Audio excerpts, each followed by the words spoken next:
Assalamualaikum warahmatullahi wabarakatuh. Jumpa lagi dengan channel Nalar Terarah. Pada kali ini channel Nalar Terarah akan mengupas tentang seorang mu'alaf dari keturunan Tionghoa di Indonesia yang bernama Koh Don Di atau Uncle Bob. Nah, tokoh mu'alaf ini merupakan tokoh mu'alaf yang cerdas. Baru masuk Islam sekitar 7 tahun yang lalu. Nah, beliau lahir di Cilacap dan besar di Jakarta. Akhirnya dia juga seorang pengusaha yang sukses. Nah, tapi sekalipun dia pengusaha, ketika dia sudah masuk Islam maka belajar Islamnya juga bagus. Beliau belajar di pesantren Sukabumi ya. Nah, Koh Don Di ini sangat inspiratif, menginspirasi para muslimin untuk mempelajari kritik kristologi.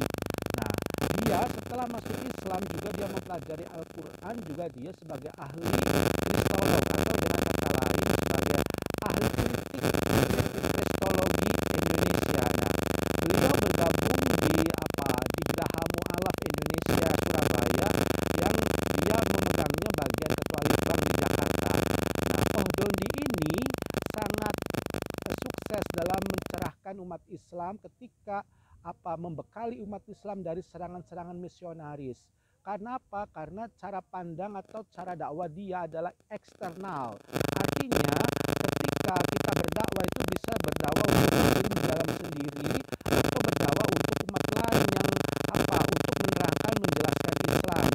Nah, ketika menjelaskan Islam untuk umat yang berbeda agama ini, maka Koh Don Di dengan cara mempelajari kristologi, yaitu mempelajari agama yang dia peluk sebelumnya, yaitu Kristen.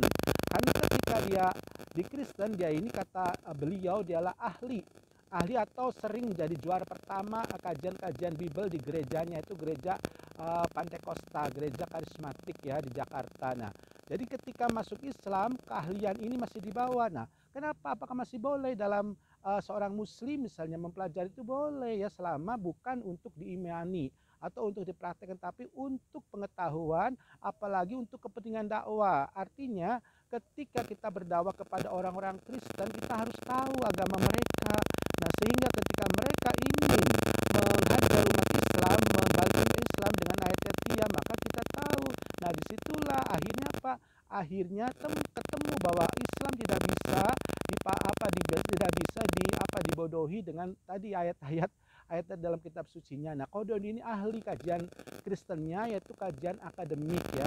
Artinya dia dibahas berbagai versi literatur secara akademik. Nah, kenapa? Karena kebanyakan orang dalam belajar agama itu hanya dari lisan atau opini, tapi Koh Don Di itu belajar dari sumber-sumber rujukan ya yang kuat. Nah, karena dia ahli kristologi, kritik kristologi, maka buku-buku kitab Kristen itu sangat banyak. Nah, apakah hal ini bertentangan? Tidak ya, karena itu suatu ilmu, dalam arti ilmunya bukan diamalkan tapi untuk menjaga, menghindari pemurtadan. Karena ada di antara misionaris ketika melancarkan misionarisnya ke umat Islam ini, dia seolah-olah mempelintir ayat Quran dan memasukkan ayat-ayat Bible. Nah, ini yang nggak baik ya.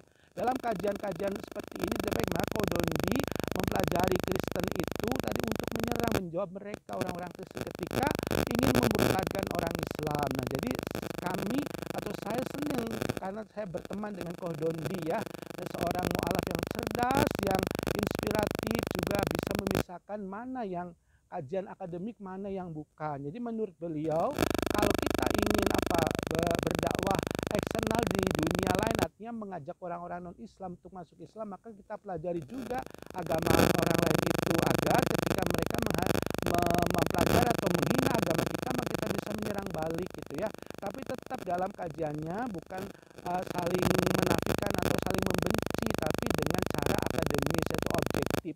Berdasarkan apa objektif? Berdasarkan data. Nah, ini kajian Koh Don Di ini dia cerdas karena dia ahli dalam memahami kitab Bible-nya atau Biblosnya. Demikian, mudah-mudahan kisah Koh Don Di ini bisa menginspirasi para muslim ataupun para mu'alaf. Ya, sebagai kata akhir, wabillahi taufik wal hidayah. Wassalamualaikum warahmatullahi wabarakatuh.